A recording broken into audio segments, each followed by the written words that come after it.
देखिए, देश के यशस्वी प्रधानमंत्री माननीय मोदी जी ने देश की आधी आबादी को उनका अधिकार मिले, राजनीतिक सामाजिक क्षेत्र में और नीति के निर्धारण में, नीति के बनाने में उनकी सहभागिता हो, इसलिए 2023 में हम इस विधेयक को लेकर आए।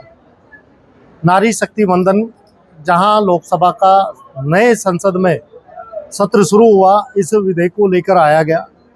लेकिन परिसीमन, जातीय जनगणना, इन सभी विषयों को जोड़कर, क्योंकि आबादी में हम लोग देखते हैं कि लगभग 127 सीट ऐसी हैं जिनमें 20 लाख से अधिक मतदाता वहाँ पर हैं। एक समान रूप से वो सारी व्यवस्थाएं रहें और पूरे देश में एक समान अनुपात में सीटों को बढ़ाने के लिए परिसीमन के साथ इस बिल को लेकर आया गया।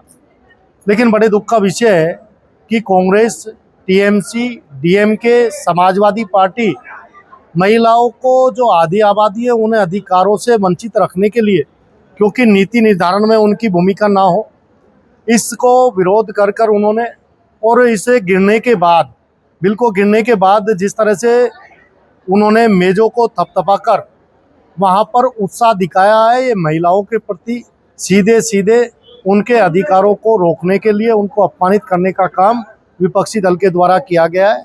लेकिन आज इस सदी की जो हमारी मातृशक्ति है, वो अच्छी तरह से जानती है, वो समझ भी रही है और सही समय पे जवाब भी देंगी। वो अपनी वोट की ताकत के कारण उन्हें सही समय पे बताएंगे भी।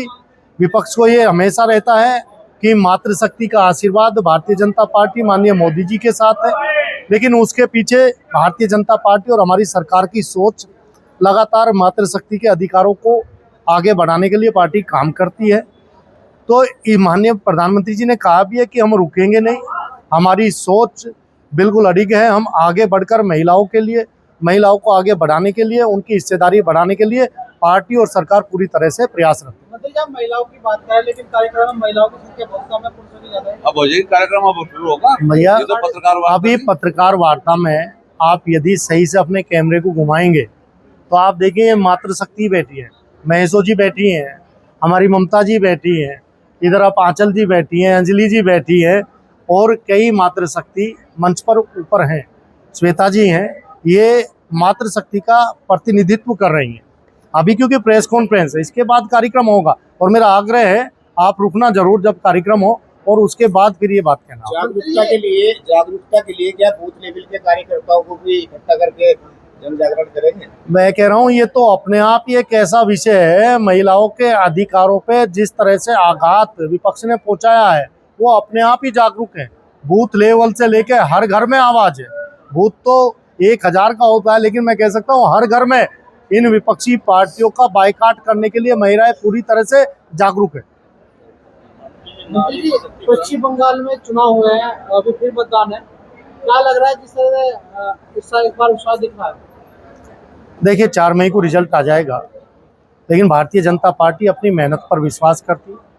हम लोग लगातार देश को जोड़ने के लिए जिस तरह की ताकतें वहाँ देश को विघटन करने का प्रयास करती है, मुझे विश्वास है कि पश्चिम बंगाल की देवतुल्य जनता ने इस बार सीधे उन्हें जवाब दिया होगा। भाजपा के वहाँ प्रत्याशी थे, उनके साथ मारपीट। देखिए, यही तो गुंडा राज खत्म करना है। जिस तरह का गुंडा राज वो ममता जी जिस तरह के गुंडों को पाल कर वहाँ पर कराती थी, इस बार वोट की ताकत से सब एहसास करेंगे। राघव चड्ढा ने आपको झटका दिया है, क्या कहेंगे? देखिए, भारतीय जनता पार्टी में सबका स्वागत है, जो हमारी विचारधारा के साथ, हमारी रीति और नीतियों के साथ चलना चाहता है, जो भारतीय जनता पार्टी के साथ और देश के विकास के लिए हमारे साथ आता है, हम उनका स्वागत करते हैं।